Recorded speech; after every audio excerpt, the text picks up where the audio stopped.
গোটা জাতিকে তিনি হুঁশিয়ার করেছিলেন, জাতির নেতাদেরকে হুঁশিয়ার করেছিলেন। তারা শুনেনি এই কারণে, কারণ নেতা হতে হবে আল্লাহর তরফ থেকে আল্লাহর সাথে, আল্লাহর রাসূলের সাথে সংযোগ স্থাপনকারী, পূর্বাহ্নে আল্লাহর তরফ থেকে সংবাদপত্র হওয়া পবিত্র আত্মা হতে হবে। তা না হলে সেমারি নাই, গুম খুন হত্যা রাহাজানি নাই, রাষ্ট্রদ্রোহী কোনো মামলা জাকের পার্টি নেতা কর্মীর বিরুদ্ধে নাই। কারণ জাকের পার্টির যিনি প্রতিষ্ঠাতা, তিনার ভিতরে ইসলামের পরিপূর্ণ রূপ ছিল।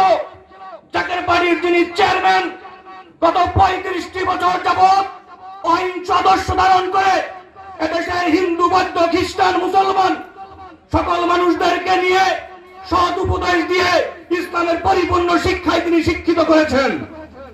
আজ বাংলাদেশে